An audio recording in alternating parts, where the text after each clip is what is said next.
Hey guys, tonight we are slipping into the foggy streets of Victorian London, where the lamps flicker weakly against a haze so thick you can barely see the person walking beside you. The air smells like coal smoke mixed with damp wool, and somewhere under that murky veil, there's another presence moving quietly, morphine, poured into bottles and slipped into medicine cabinets like a secret lover nobody wants to talk about. It was everywhere, in every home, every pocket, every corner of the city. And you, stepping carefully on the cobblestones, feel it pressing around you like an invisible mist. Honestly, if you tried living here for even a week, you'd probably run back to your modern world, begging for Wi-Fi and ibuprofen. You'd never survive. So before you get comfortable, take a moment to like the video and subscribe, but only if you genuinely enjoy what I do here. And let me know in the comments where you're listening from and what time it is. I love knowing someone in Chicago or Berlin, or maybe even in some tiny village, is drifting off to sleep because of these strange little stories now. Dim the lights. Maybe turn on a fan for that soft background hum, and let's ease into tonight's journey together. You're walking along Fleet Street, the famous road lined with noisy print shops and gossip peddlers. But tonight, the printing presses sound dull, the chatter muted. The fog curls into the alleys and makes the gaslight glow like faint halos. You watch a man stumble past, clutching his coat tighter, his eyes glossy, as if he's not entirely present. People don't stare. It's too common. The morphine craze has settled in silently, like dust on every mantelpiece. Imagine everyone you know casually sipping cough syrup like it's craft beer. That's the vibe. You slip into a coffee house, expecting warmth, but the air inside is just as thick, filled with smoke from pipes and the soft clink of glass bottles being pulled discreetly from bags. A gentleman in a top hat sets a small vial on the table, taps it like one might tap a spoon against a teacup, and his companions nod knowingly. You catch the faintest smirk on his face. Sit's not exactly a party trick, more like a shared sigh of relief. The medicine promises rest, freedom from pain, maybe even a moment of bliss. But you notice how his hands tremble just slightly, betraying the comfort he claims to feel. Outside again, you hear a street hawker calling out about miracle remedies, bottles stacked in his wooden crate. His voice carries through the fog, guaranteed to soothe your nerves, guaranteed to cure your headaches. You know, the routine same pitch you'd hear today about some overpriced energy drink. Except back then, the energy drink could knock you out for 12 hours straight. You can't help but laugh at the salesmanship. So sincere, so dramatic. Like he's auditioning for a role in a tragedy he doesn't realize he's already living. As you wander further, you notice how quickly the city adapts. The pharmacies thrive. Advertisements for morphine-laced tonics plastered on brick walls. Historians still debate whether people truly understood how addictive it was, or if they just didn't want to admit it. You lean closer to the poster lit by lamplight, a smiling child holding a medicine spoon, promising mothers a peaceful night. It's unsettling, almost absurd, like a Victorian version of a cereal commercial. The slogan might as well say, "Your kids will sleep so soundly. You'll have time to finish your embroidery." The chill creeps under your collar. And the fog seems thicker now, not just with coal smoke, but with secrets. You think about your own world, with its shelves full of sleep aids, melatonin gummies, or maybe that glass of wine you pour too generously on a stressful night. Not so different, is it? Except here, the remedy is stronger, heavier, and it lingers in the veins long after the candle burns out. And as you keep moving through the haze, you realize you're not just looking at a city plagued by fog. You're looking at a city caught in a dream half awake. A city where relief comes in tiny glass bottles, and the line between healing and escape blurs with every dose. You drift deeper into the fog, and the sound of carriage wheels fades into the muffled clatter of glass. A door creaks open, and you slip inside what looks like a respectable apothecary. Shelves stacked high with jars of powders, vials, and neatly labeled bottles. It smells sharp, a mix of camphor and herbs, but underneath there's something sweeter, almost inviting. The pharmacist greets you with the kind of calm authority that only comes from selling both hope and habit in equal measure. He pours a small amount of clear liquid into a glass of tonic water, stirs it gently, and hands it across the counter. This is where the first taste begins, where relief is promised in a sip, disguised as medicine. You watch a woman in a stiff dress, probably worn thin from childbearing and endless household duties, raise the glass to her lips. Her shoulders drop almost instantly, the exhaustion easing just enough to make her eyes glimmer with something close to gratitude. It is not the wild intoxication of tavern spirits. It is subtler, cleaner, as though the world's weight has been lifted just a fraction. You can't help but compare it to those energy shots you see today at gas stations. The ones with names like Lightning Bolt or Mega Awake. Except here, it's not promising alertness, but escape. And it works a little too well. The first time, they said, was always for health. Morphine was hailed as a miracle when isolated in the early 19th century. Doctors wrote about its power to calm pain, to steady nerves, to restore sleep. It felt modern, scientific, progressive, like the city itself was outsmarting nature. People lined up in apothecaries for remedies that today would come with warning labels, the size of small novels. You lean against the counter, thinking how your own medicine bottles carry pamphlets longer than the ingredients list. Back then, the instructions were simply, take as needed, and oh, did they take. There's something almost innocent about the way it started. Parents brought in coughing children, and the chemist added a drop or two into syrup. Soldiers returned from distant wars, their wounds stitched, but their minds unsettled, and doctors dosed them with morphine to ease nightmares. A factory worker with aching joints, after a 14-hour shift, gulped it down, mixed with cheap ale.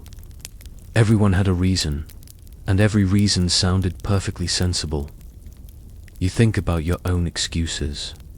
Just one more coffee, or I deserve this chocolate bar, and realize how easily habits disguise themselves as necessities. Still, beneath that innocence was a quiet danger. Some historians whisper that the first rush of relief was too seductive, that people quickly began to crave not just the absence of pain, but the soft veil it draped over reality. Others argue they truly didn't know what they were dealing with, that the long-term grip of morphine was invisible at first. You watch the woman take another sip, her fingers curling around the glass like it might slip away if she let go. The debate doesn't matter to her. What matters is that for the first time all week, she feels light enough to breathe, and it wasn't just the sick or the poor. Aristocrats, wrapped in silken lace, tasted it too. In drawing rooms glowing with candlelight, morphine was stirred into cordial glasses as if it were just another exotic indulgence. Guests whispered about its wonders, never too loudly, because respectability demanded discretion. You imagine it like someone sneaking CBD gummies at a dinner party today. Except instead of calming your nerves before karaoke, it was helping you forget that your corset felt like a steel cage. One little known detail, you notice a ledger lying open on the counter. Morphine wasn't always called by name. Sometimes it was disguised under brand names, marketed as soothing syrups or pain tonics, the same way modern snacks hide behind all-natural labels. It gave people plausible deniability. They weren't addicts, they were simply following the doctor's advice. You glance at the flowing script, and it reads almost like poetry. Drops for the weary, cordial for the restless. The irony is so thick you could spread it on toast. The man behind countermeasures, another vial with the precision of a jeweler weighing diamonds. His hands are steady, his voice reassuring, yet his eyes flicker with something else, awareness, perhaps, or maybe a silent doubt. Did he know he was setting his customers on a path they couldn't easily leave? The question lingers, unresolved, like the smoke that curls in the air. You can almost hear him thinking, is this healing, or is this a bargain with something darker? You step back onto the street, and the city feels changed. Every face you pass might carry a secret drop. Every household might have a bottle tucked in a drawer. The fog clings closer, and the lamplight seems to blur, as though the whole city is swaying in that first drowsy taste. And you realize how easy it is for relief to masquerade as progress, how thin the line is between a cure and a craving.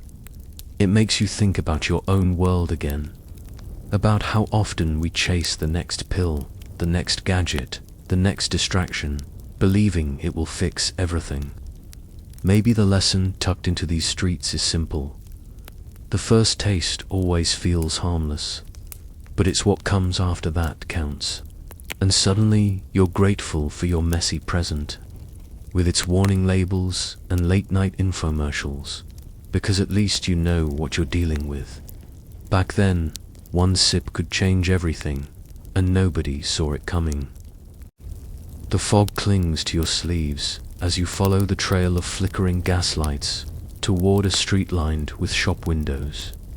At first glance, they look respectable painted signs, brass door handles polished to a dull globe. The moment you step inside, you realize these pharmacies are not just selling remedies. They are selling quiet secrets, tucked neatly behind rows of amber bottles. The shelves reach almost to the ceiling, crowded with jars labeled in looping script, powders, syrups, tonics, and nestled among them, as ordinary as cough drops, are the little vials of morphine. You half expect them to come in candy wrappers, the way people are grabbing them. Customers file in with the kind of casual urgency you see at Starbucks when pumpkin spice season begins. Only here, instead of a latte, they're walking out with a potion that can bend their nights into silence. A bell jingles at the door, and another figure slips in. Hats come off, coins slide across the counter, bottles vanish into coat pockets. No one lingers too long. No one wants to draw attention. Yet there's no shame, either more like a routine chore, as if buying morphine is as normal as picking up bread. You glance at the pharmacist, who works swiftly, measuring drops with a dropper that glints under lamplight. His hands are brisk, but not careless. He knows his trade. The air smells faintly medicinal, but underneath it, you catch something sweeter, like syrup thickened with opium's whisper. What fascinates you is the mix of customers. A young clerk, ink-stained fingers trembling from long hours of copying, buys a vial for his nerves. Behind him, a wealthy matron, Jules, catching the lamplight, accepts her bottle wrapped discreetly in brown paper. Even a cab driver, his face ruddy from the cold, slides a coin forward and pockets his purchase with practiced ease. Morphine crosses class boundaries like gossip.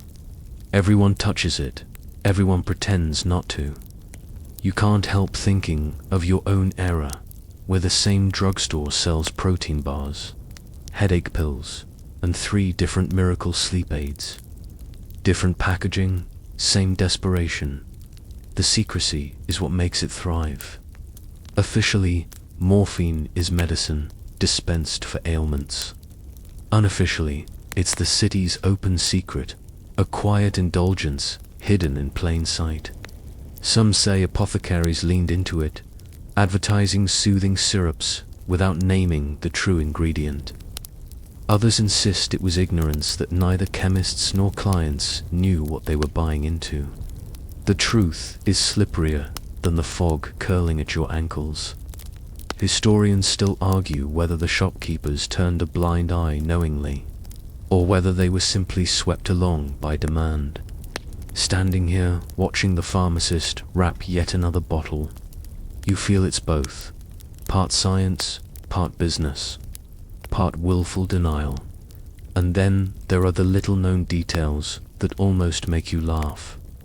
Some pharmacies sold morphine lozenges, meant to dissolve slowly on the tongue. Imagine that Victorian cough drops with a kick strong enough to knock you sideways.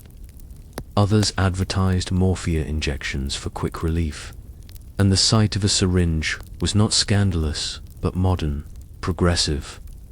You picture the pride in showing off the latest gadget, the same way someone today flashes a new only instead of counting steps, it was counting the hours of painless oblivion.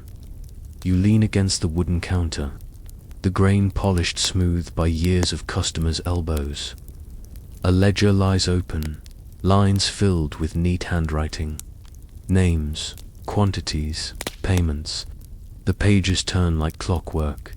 Each line, another person stepping into the fog of relief. You notice how the ink blots slightly, as if even the pen was weary from recording so many transactions. The apothecary clears his throat, glances around, then tucks the book under the counter. Some things, it seems, are best kept out of sight. Outside, the street hums with the quiet shuffle of feet, the jingle of reins, the occasional shout from a vendor. But you notice how many people carry small paper-wrapped parcels. It's almost comical, like watching commuters today, all holding the same branded coffee cup. You can tell at a glance who has made their purchase, the way their shoulders loosen, the way their gaze grows just a little unfocused, the way they slip into the fog as though it welcomes them back. You can't help but feel the tug of irony. Here you are, centuries later, judging their habits while scrolling endlessly through your phone, convincing yourself you need just one more notification, one more hit of distraction. Addiction wears new clothes but walks the same streets. The Victorians had morphine. You have Wi-Fi, and in both cases, people line up, convincing themselves it's harmless because everyone else is doing it. The fog thickens again as you leave the pharmacy behind, the secrets tucked into paper parcels blending back into the night. You think about how easy it is to hide dependency when society itself agrees to look the other way, and you realize that the lesson isn't just about medicine. It's about gratitude, about how precious it is to live in a world where warning labels exist, where oversight, however flawed, at least tries to keep us from slipping too far. The past whispers a reminder. Appreciate the clarity you have now, because once upon a time, relief was sold like candy, and nobody thought twice about chewing. The gaslight softens as you step into a drawing room that smells faintly of rose water and burnt coal. Heavy curtains muffle the outside world, and the fire hisses in the grate, throwing flickers of gold across velvet chairs. Here, among lace gloves and silver hairpins, you find women of stature, ladies, who glide across ballrooms in gowns stitched with pearls. Now sitting quietly with something far less glamorous in hand. A silk reticule, dainty and perfumed, hides a small glass bottle. You catch the glint when she pulls it out, unscrews the stopper, and tips a few drops into her tea. Morphine in the afternoon, disguised as grace. It feels like a contradiction that almost makes you laugh. These women, praised for their refinement, are doing what many housemaids on the other side of the city are doing Tujas with fancier tableware. Their faces look serene, their movements composed, but you can sense the ripple beneath the surface. Imagine it, a duchess sipping her morphine-laced cordial, the way someone today scrolls through Instagram stories, seeking a tiny reprieve from the grind of appearances. Different century, same thirst for escape. The event itself was common enough that it hardly drew comment. Social calls often included refreshments, and what looked like sherry could easily have been medicine sweetened with something stronger. Newspapers advertised soothing tonics tailored specifically for ladies of delicate constitution, a phrase. You realize that politely disguised exhaustion, depression, or the sheer weight of childbearing. No one spoke directly of addiction, not when the packaging promised elegance and health. You think of energy powders now that come in pastel tins, sold with words like balance and glow. The marketing hasn't really changed. Only the poison inside. What people rarely mention, what lingers as one of those quiet details history leaves. In the margins is how the bottles themselves became little status symbols. Some were blown from colored glass, etched with patterns, corked with silver caps. Owning one wasn't shameful. It was chic. Guests might even recognize the discreet curve of a vial peeking from a lady's handbag and pretend not to notice, because to acknowledge it would be to admit how ordinary it had become. You can't help picturing today's designer water bottles, carried everywhere as if hydration itself were a performance. And then, the debates that slipped through the cracks. Were these women victims of a system that prescribed dependency, or were they active participants in cultivating it? Some accounts suggest doctors encouraged morphine use precisely because it kept hysteria under control. Others argue the women themselves welcomed the indulgence, an unspoken rebellion against the crushing boredom of domestic perfection. The truth lies somewhere in that blurred middle ground, whispered between sips of tea and the rustle of silk. You watch one lady tilt her head back, the lamplight catching on her earrings, her lips parting as she takes another measured dose. Around her, conversation hums politely. Talk of opera tickets, of cousins abroad, of the weather's peculiar turn. Beneath it all, the soft clink of glass reminds you that comfort was never just about cushions and curtains. It was bottled, hidden, consumed, and quietly carried away. The room feels warmer now, heavy with perfume and secrets. You step back, thinking of your own era, where a self-care routine is posted online for strangers' approval. Maybe you light candles, or brew herbal tea, or sneak a piece of chocolate cake. Here, in this parlor, self-care glimmers in a vial that promises silence, if only for a while, and it makes you pause. Grateful that your indulgences, however silly, don't come corked in glass with a chemical sting that could unspool your nights. The clang of metal fades with the day, and you follow the trail of aching backs and tired eyes spilling out from the factories.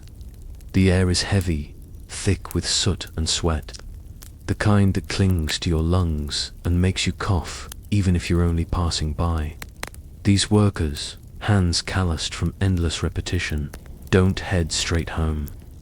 Instead, many drift toward corners where a discreet bottle waits to dull the edges of pain. Morphine, their quiet companion, slips into the story here, not just as medicine but as escape, a release valve for lives that feel wound too tight. It's almost painfully ordinary the way it spreads. Men with shoulders slumped from hauling crates, women stooped from hours at sewing machines. Even children coughing their way out of Millsall sought that same invisible relief. Think of it as the 19th century version of reaching for painkillers after a 12-hour shift. Except there's no ibuprofen, no ergonomic chair, no HR wellness program promising yoga at lunch. There's just a little vial, cheap enough to buy with the day's wages, strong enough to make you forget your body for a while. What surprises you is not that it happened, but how widely accepted it became. The event repeats across the city, almost ritualistic. Factory whistle blows, wages in pocket, morphine bottle purchased. Some called it survival, others dependency, but no one denied its presence. You might smirk, realizing how today's workers line up for coffee or energy drinks with the same glazed devotion. At least your caramel latte won't leave you with withdrawals, less caffeine counts, in which case, you're closer to them than you'd like to admit. The details you don't often hear are the ones that sting the most. Morphine was not only sold in vials. Sometimes it came in powders, wrapped in neat little papers like sugar sacks.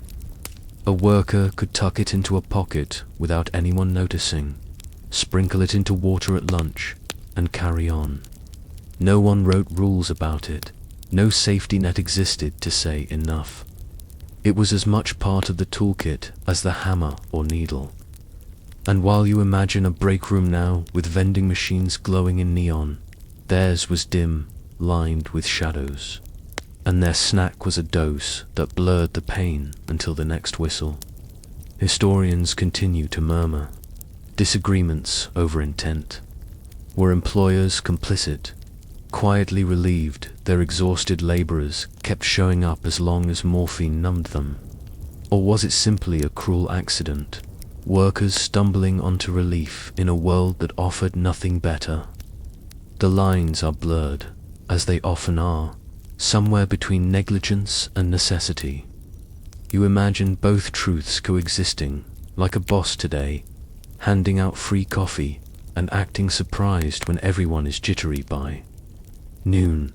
Watch one man now, his coat frayed, his boots thin, his hands trembling as he tips a few drops onto his tongue. His expression softens, just slightly, the furrow in his brow easing as if he could almost remember what it felt like not to ache. Beside him, a young woman with red-rimmed eyes hides her bottle beneath a shawl, sipping cautiously before rejoining the crowd. Around them, the street churns with weary bodies, each carrying their own small secret, each hoping no one notices just how often relief has become routine. And yet, for all the weight in this scene, you can't help but feel that odd mix of sorrow and gratitude.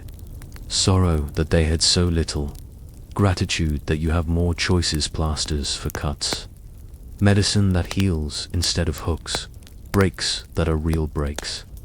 It leaves you with a kind of restless respect, and perhaps a quiet reminder. The comfort you take for granted was not always so simple. Here, in the dim corners where workers trade wages for vials, you feel the whisper of their exhaustion echoing into your own life, daring you to look at your comforts not as trivial luxuries, but as precious mercies. You step into a consulting room where the walls are lined with jars, each labeled in looping script: camphor, laudanum, morphia. The doctor sits at his desk, spectacles low on his nose, pen poised over a prescription pad. His patient, a pale man clutching his side, waits anxiously. The doctor sighs, dips his pen, and writes the same word he's written dozens of times that week. Morphine. His hand doesn't hesitate, but his eyes flicker, as though he knows he is both healer and dealer in the same breath. This was the paradox of the age. Physicians celebrated the miracle of pain relief, yet quietly feared what it might unleash. The event repeated endlessly in practices across England, consultations that ended with a neat bottle pressed into hands, accompanied by reassurance it was safe, modern, civilized. And yet, behind closed doors, many doctors whispered doubts. Some admitted they had noticed their patients returning too often, demanding stronger doses. Others shrugged, preferring not to question what kept their patients calm and grateful. You can't help comparing it to the way antibiotics were once handed out like candy, only for us to discover, far too late, the cost of resistance. What slips through the cracks of memory is how doctors sometimes use the drug themselves. A headache, a restless night, a touch of melancholy, not reach for the very remedy they prescribed. To them, it was not hypocrisy, but proof of its effectiveness. Picture a surgeon, after a grueling day, slipping a dose under his tongue before bed. The same way a modern doctor might reach for coffee the next morning to mask exhaustion. The irony is sharp, yet deeply human. And here lies the quiet dispute. Did physicians genuinely believe in the drug's harmlessness, or did they simply choose ignorance because it served their practice? Some historians lean toward optimism, saying the medical profession was blinded by novelty and scientific progress. Others suggest a darker edge, that they knew dependence was growing but calculated it was easier to look away. The truth hovers in that grey middle, too slippery to pin down. You watch this doctor again, carefully folding the prescription slip, placing it in the patient's hand with a reassuring smile. He explains dosage in measured tones, the same way you might hear a pharmacist today say, "Take 2 with water." The patient leaves, relieved, bottle waiting at the apothecary, while the doctor sits back, rubbing his temple. The lamp glows across the bottles on his shelves, and for a moment, he looks tempted to take his own medicine. There's a strange comfort in seeing how familiar the cycle feels. The authority figure, the promise of modern science. The patient's trust, all wrapped into a neat ritual that feels safe until it doesn't. You think about how easily you two accept a prescription, rarely questioning the long words printed on the label, trusting that someone in a white coat has already done the worrying for you. These doctors, caught between hope and hesitation, remind you that medicine is never just about science. It is also about faith, doubt, and the quiet negotiations in every consultation.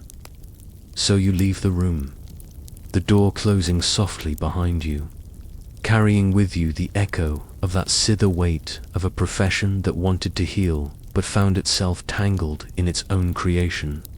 And perhaps you feel a flicker of gratitude for your own era, where every pill bottle comes with warnings, leaflets, and hotlines, annoying as they are. For them, there was only ink on paper and a nervous trust in progress. One dose at a time. You enter a nursery, expecting the soft chaos of toys and the smell of warm milk. But instead, you find rows of cradles in dim lamplight. Tiny bodies lie still, unnaturally still, lips slack, breaths shallow.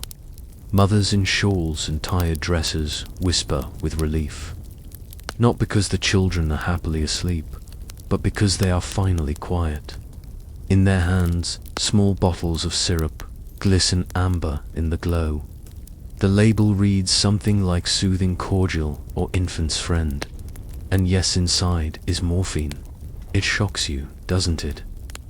Children, barely able to walk, soothed with the same drug that wealthy women hide in silk purses and workers chase after long shifts. But here it was common, almost routine. Crying baby, spoonful of syrup, teething pain, a drop or two. A toddler too restless at night, just enough to hush them into silence. The event unfolded in countless homes across Victorian England. and most parents saw nothing sinisterly blessed peace after endless hours of wailing. You can't help but picture modern parents fumbling with baby monitors at 3 a.m., muttering about sleep schedules, and think, well, at least no one is reaching for an opiate-laced bottle in the kitchen cupboard anymore. What people often forget is that these mixtures were aggressively marketed, wrapped in flowery promises. Advertisements declared them harmless, even beneficial. Some claimed the syrups strengthened digestion, others that they improved the child's temperament. Imagine today's baby food commercials, except instead of now with extra vitamins, the slogan is closer to quiet nights. Guaranteed, it's darkly comic if you squint. The way marketing glossed over danger with a velvet brush, and yet, beneath the surface, tragedies piled up. Some little ones never woke. A spoon measured with a too generous hand, a body too small to withstand the dose it could be enough. But grief often mingled with ignorance, parents blaming fate or frailty rather than the bottle itself.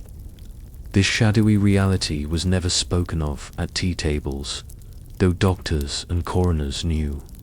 They whispered, wrote reports, but the warnings were soft and often ignored. And historians still argue whether the majority of families truly believed the syrups were safe or whether they chose, in their exhaustion, not to ask questions. You notice one mother, smoothing her child's hair as she tucks the corked bottle back into her apron. Her face is serene, almost proud, as if she's done her duty. She hums a lullaby, not realizing the chemical lullaby has already done the work. There's a peculiar tenderness here, heartbreaking and human, because her intent is love, even if the means are perilous. You're reminded how today, people debate over screen time for kids, fretting about iPads and bedtime cartoons. Different century, same longing for silence and a moment's rest. In that soft-lit room, you feel the ache of fatigue that led parents to such choices. Poverty, overcrowding, endless labor. What tools did they have? A crying child in a one-room flat could fray nerves to breaking point, and a syrup bottle promised something priceless, quiet. Judged from your vantage point, it looks reckless, even cruel. But when you trace the lines of their tired eyes and raw hands, it looks like desperation wrapped in hope. So you linger there, watching as the lamplight fades and the hush of that nursery grows heavy. You leave with a shiver, not of cold but of recognition, that urge for relief. The temptation of shortcuts is a thread that runs through every age. And maybe, as you think of the gadgets and conveniences at your disposal, you let yourself feel a small gratitude for living in a world where soothing a child usually means lullabies, storybooks, and patience instead of a bottle filled with dangerous comfort. The night streets of London hum like a restless heartbeat. Wheels of carriages clattering over cobblestones, horses snorting clouds of steam into the cool air. Gas lamps flicker, their halos pushing back the fog just enough to reveal faces drifting past, hawkers calling out, beggars clutching shawls, and here and there, the unmistakable figures who move slower, eyes glazed, limbs heavy, as though sleepwalking with their lids half closed. They are not dreaming, though. They are under the pull of morphine. The event repeated itself nightly, the capital's veins filling with bodies that wandered in and out of taverns, coffee houses, and chemist shops, bottles hidden in coat pockets. Some leaned against lampposts, murmuring nonsense, while others shuffled homeward, careful not to drop their precious vial. You see a woman in satin, stepping carefully from a carriage, the sharp click of her heels softened by the fog, her small hand clutching a velvet pouch no larger than a coin purse. not jewels, not perfume, morphine, a secret companion for the night. It is strangely familiar, isn't it? Cities today buzz with their own nocturnal rituals, bars spilling out laughter, neon signs humming, people scrolling phones as they weave down sidewalks. The comparison is both funny and sad. You reach for a late-night snack or maybe binge a streaming series, while they reached for a chemical haze that dulled the edges of their crowded, dirty lives. Both versions of escape, though one leaves you groggy in the morning, the other left them sliding closer to dependence. A little-known detail is how night watchmen sometimes carried small doses themselves. Not officially, of course, but standing guard through endless foggy hours. They found the lure of drowsy comfort hard to resist. Some records hint that even policemen winked at the practice, more concerned with rowdy drunks than with quiet souls leaning against brick walls in opiate dazes. And here's the quiet debate among historians. Were these streets truly swarming with addicts, as newspapers claimed? Or did moral panic paint them darker than reality? The answer hides somewhere between exaggeration and truth. Like fog blurring a lamplight, you walk further, the sound of hooves blending with distant laughter, the stink of horse dung mixing with roasted chestnuts sold from a brazier. A man sings off-key near an alley, his voice weaving strangely sweet through the night air. A young boy darts past you, quick as a shadow, clutching coins he's just stolen, yet even he pauses to glance at a figure slumped against a wall, lips parted in an opiate stupor. For a heartbeat, you think the boy looks envious, as though that kind of oblivion seems tempting compared to his endless scrabble for pennies. There is comedy in the details if you let yourself see it. A gentleman staggers elegantly, tipping his hat at invisible ladies, muttering poetry no one else hears. Two women argue over a dropped bottle, one clutching her skirts, the other swearing she had the right of it first. It looks almost like a parody of a marketplace, except the currency is sleep and the goods are oblivion. And then you imagine yourself back in your own neighborhood, maybe walking home from work, earbuds in, passing glowing windows of coffee shops. You'd never mistake that bustle for Victorian London, and yet the rhythm feels familiar, the craving for release, the rituals that come after dark, the stories playing out in shadows. The difference is stark, but the impulse is timeless. So you linger in those streets, breathing in the mix of smoke, fog, and faint sweetness of morphia syrup leaking from careless bottles.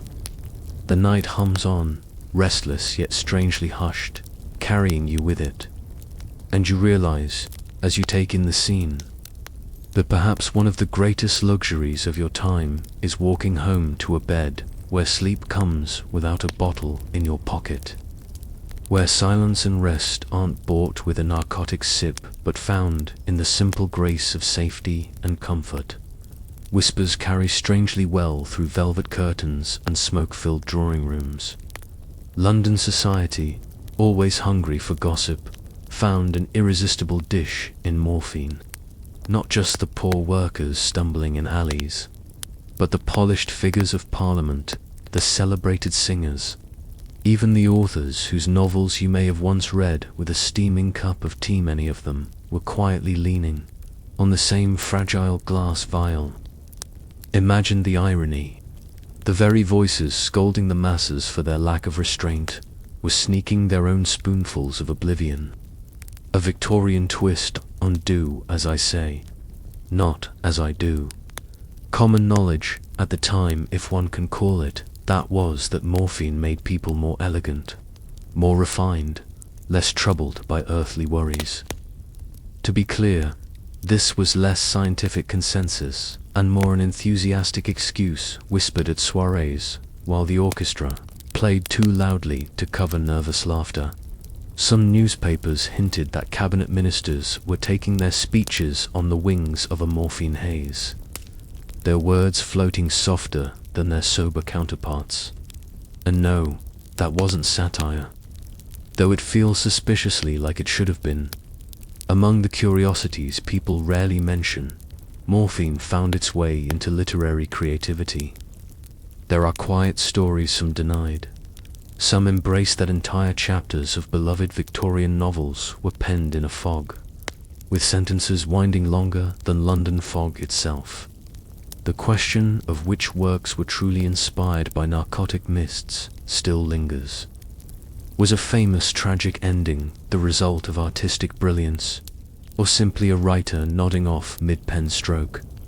Scholars exchange knowing looks, some suggesting that the fevered prose of certain serialized tales might owe less to genius than to tincture bottles lined neatly beside an inkpot.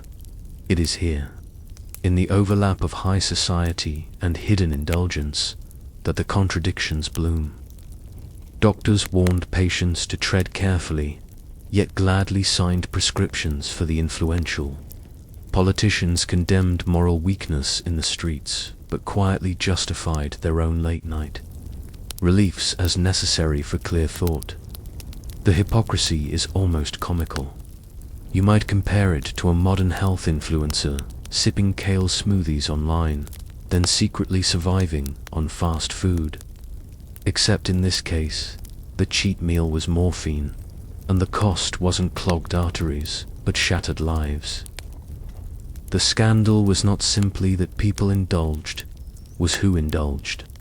A duchess nodding gracefully during an opera performance drew fewer raised eyebrows than a seamstress fainting in a factory, even if both had taken identical drops of laudanum. The same society that adored tales of noble sacrifice pretended not to notice when their favorite playwright staggered from a salon looking far too dreamy for polite conversation. You see the pattern. One rule for the glittering elite, another for everyone else. Then again, history has a knack for repeating itself. You might recall a few contemporary headlines where public figures are caught with vices that ordinary people are harshly punished for. Sound familiar? Of course, debates quietly circled among scholars even then. Was morphine truly the curse moralists declared, or was it simply misused? Some claimed that, in moderation, it heightened intellectual vigor, a helpful spark for the overworked parliamentarian or poet. Others insisted it corroded body and soul alike, no matter how elegantly it was dressed. These arguments never settled cleanly. Instead, they hung in the air like a stubborn fog, each era rephrasing the same questions with new costumes. There's a certain dark comedy in picturing London's polished elite half suspecting each other's indulgences while simultaneously joining in. It's the social equivalent of whispering, "Can you believe they're doing it?" while hiding your own empty vial. And yet, out of this hypocrisy came stories, speeches, music, and rumors that still color the way we imagine the Victorian age. The whispers never entirely died. They just shifted rooms, and as you listen, safe in your own time, it nudges you toward gratitude. Your late-night distractions may be scrolling through glowing screens or sneaking chocolate biscuits, but at least they won't be sold as medicine in a crystal decanter that slowly unravels your health. The past is always stranger than it looks, and perhaps that's the greatest gift it offers: perspective. A reminder that behind every elegant portrait and well-composed sentence may have been a shadowed habit carefully concealed. It keeps you curious, doesn't it? Because if even the most polished faces carried hidden fog, what else might history have tucked away behind the curtains? You watch the city slow its frantic pulse, as if the fog itself has grown weary of carrying so many secrets. There is a change in the air, subtle but unmistakable, like the uneasy silence after a long night of music. London, that grand stage of excess and invention, begins to realize that the glittering glass vials once praised as miracles have teeth. The morning after is always less flattering than the candlelit evening. And here comes the ache of recognition. Doctors, once so quick to prescribe their liquid lullabies, now hesitate with the bottle in hand. They whisper about side effects, about dependency, though not too loudly. No one likes to admit they were complicit. Pharmacies that had displayed morphine tinctures beside soap and biscuits begin shifting them quietly behind the counter, no longer proud to flaunt their magical wares. And patients, those who once bragged of relief, find themselves struggling to sleep without that small burning sip. It is the dawning of a suspicion, half acknowledged, that the remedy may be more cunning than the disease. The familiar sight of respectable men nodding off at dinner parties becomes harder to laugh away. What was once excused as eccentric genius or charming frailty now carries a bitter edge. Some prominent voices, politicians, even doctors start speaking of restraint. Others scoff, insisting the problem is overblown, a mere matter of weak character. You see the debate flicker in newspaper columns and salon chatter, rarely naming the substance outright, but everyone knows what hovers between the lines. It is that delicate moment when denial begins to fray, when society sees the cost but still resists calling it by name in the backstreets. Where shadows are thickest, the change feels even sharper. Those who had once floated in a hazy dream now stumble, desperate for more, no longer elegant but visibly undone. Where morphine had promised escape, it leaves change subtle at first, then impossible to ignore. Families watch with a mixture of pity and shame, hoping the problem might quietly vanish if no one speaks too loudly. And yet, the silence is precisely what allows the sickness to spread. A curious detail, rarely mentioned in polite company. Some chemists began experimenting with diluting morphine or disguising it in new preparations, hoping to soften its grip while still keeping customers loyal. It was the earliest dance toward regulation, though cloaked in commercial motives. Historians still circle around the question: was this true compassion or just clever marketing dressed as morality? Like so much in this era, the truth may rest uncomfortably in between. The irony is rich, isn't it?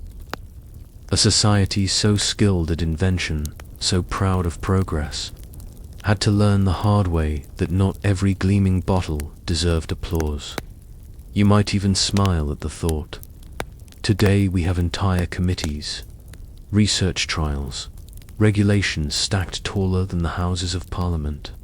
Yet still, with all our modern caution, do you think we've entirely escaped the pattern? Or do we simply rename the vial, rebrand the pill, polish the packaging? Perhaps that is the lingering lesson. Each age has its narcotic, its soft whisper promising relief, and only later do we see the price written clearly, as the lamps dim and London exhales into night. You feel the city caught in that uneasy awakening.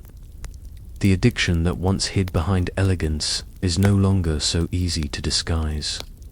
What remains is not a grand revelation, but a slow dawning, hesitant, imperfect, but real. And maybe that is how change always comes, not with trumpets, but with whispers growing too heavy to ignore. For you, listening now in the safety of your present, perhaps the true comfort lies in this: you live in an age that has already learned these lessons, stumbled through this particular fever. You inherit the warnings without needing to endure the same fall. So take a slow breath, let the imagined fog thin around you, and rest in the knowledge that history's mistakes have carved the ground you stand on. The glass vials may fade into museums, the scandals into forgotten columns, but their echo lingers, soft, cautionary, insistent. And you, safe in your bed, can finally let it drift away. The addiction fading into memory, leaving only the quiet reminder to cherish the clarity of now.